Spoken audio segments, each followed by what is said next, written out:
അങ്ങ് ബഹിരാകാശത്തോളം വളർന്ന Indian space ടെക്നോളജിയുടെ ഏറ്റവും അഭിമാനാർഹമായ കാലത്തിലൂടെ കടന്നുപോകുന്ന ഇന്ത്യയുടെ സ്വന്തം ഇസ്രോ. ലോകത്ത് പകരം വെക്കാനില്ലാത്ത സ്പേസിലാണ് ഇന്ന് ISRO എത്തി നിൽക്കുന്നത്. ഇന്ത്യയുടെ സ്വപ്ന ബഹിരാകാശ പദ്ധതികളിലേക്കുള്ള ചുവടുവെപ്പിലെ ഏറ്റവും പ്രധാന വിജയമാണ് ഇസ്രോയുടെ സ്പേസ്ഡെക്സ് ഡോക്കിംഗ്. ഇന്ത്യയുടെ കന്നി ബഹിരാകാശ ഡോക്കിംഗ് പരീക്ഷണമായിരുന്നു ഇത്. ഡോക്കിംഗ് സാങ്കേതിക വിദ്യ സ്വന്തമാക്കുന്ന 4ാമത്തെ രാജ്യമെന്ന നേട്ടത്തിലാണ് ഇപ്പോൾ ഇസ്രോ. ഈ ഒരു അതിസങ്കീർണമായ സാങ്കേതിക വിദ്യ US-ഉം റഷ്യയും ചൈനയും അടക്കം ലോകത്താകെ 3 രാജ്യങ്ങൾക്ക് മാത്രമാണ് സാധ്യമായിട്ടുള്ളത്. ഈ രാജ്യങ്ങൾക്ക് പുറമെ ഇലോൺ മസ്കിന്റെ സ്പേസ് എക്സ് മാത്രമാണ് ഡോക്കിംഗ് വിജയകരമായി പൂർത്തിയാക്കിയത്. ബഹിരാകാശ ചരിത്രത്തിൽ പുതിയൊരു അധ്യായം കുറിച്ചുകൊണ്ടാണ് ഇന്ത്യയും സ്പേസ് ഡോക്കിംഗ് വിജയകരമായി പൂർത്തിയാക്കിയിരിക്കുന്നത്. ബഹിരാകാശത്ത് വെച്ച് 2 വ്യത്യസ്ത പേടകങ്ങൾ കൂട്ടിയോജിപ്പിക്കുന്ന പ്രക്രിയയാണ് സ്പേസ് ഡോക്കിംഗ്. ഇന്ത്യ ഈ ദൗത്യത്തിന് നൽകിയ പേര് സ്പേസ്ഡെക്സ് അഥവാ സ്പേസ് ഡോക്കിംഗ് എക്സ്പെരിമെന്റ് എന്നായിരുന്നു.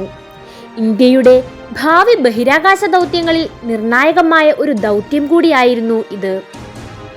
ദൗത്യത്തിന്റെ ആദ്യഘട്ടം 2 ചെറു ഉപഗ്രഹങ്ങളുടെ വിക്ഷേപണമായിരുന്നു. 2024 ഡിസംബർ 30-ന് PSLV-16 വിക്ഷേപണ വാഹനത്തിൽ 220 കിലോഗ്രാം ഭാരമുള്ള SDX-01, SDX-02 എന്നീ ഉപഗ്രഹങ്ങളാണ് വിജയകരമായി ബഹിരാകാശത്തെത്തിച്ചത്. ഇവയെ യഥാക്രമം ചേസർ, ടാർഗറ്റ് എന്നിങ്ങനെയാണ് വിശേഷിപ്പിച്ചിരുന്നത്. ഇതിനൊപ്പം മറ്റ് 24 പരീക്ഷണോപകരണങ്ങൾ കൂടി PSLV ഭ്രമണപഥത്തിലെത്തിച്ചിരുന്നു.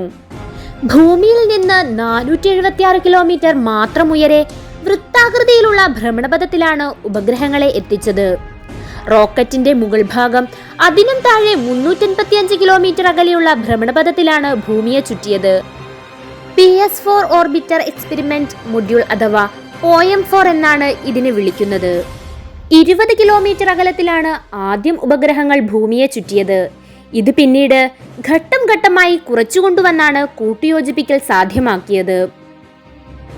ഒറ്റ ദൗത്യത്തിന് പല പേടകങ്ങൾ ലോഞ്ച് ചെയ്യേണ്ടി വരുന്ന സാഹചര്യങ്ങളിലാണ് ഡോക്കിംഗ് സാങ്കേതിക വിദ്യയുടെ സഹായം ആവശ്യമായി വരിക.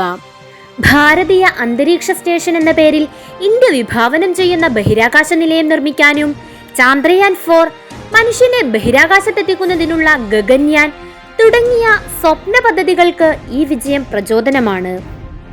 ആകാശ സ്വപ്നങ്ങൾക്ക് തീപിടിപ്പിച്ച ഇന്ത്യൻ സ്പേസ് ഏജൻസി ISRO ബഹിരാകാശ ഗവേഷണ രംഗത്ത് വൻ കുതിച്ചുചാട്ടത്തിനിടയാക്കുന്ന ദൗത്യം കൂടിയാണ് സ്പേസ്ഡെക്സ്. സ്വന്തമായി ബഹിരാകാശ നിലയമെന്ന ഇന്ത്യയുടെ വലിയ സ്വപ്നത്തിന്റെ ചിറകുകൾക്ക് ഊർജം കൂട്ടുക കൂടിയാണ് ഈ ഒരു ദൗത്യത്തിലൂടെ.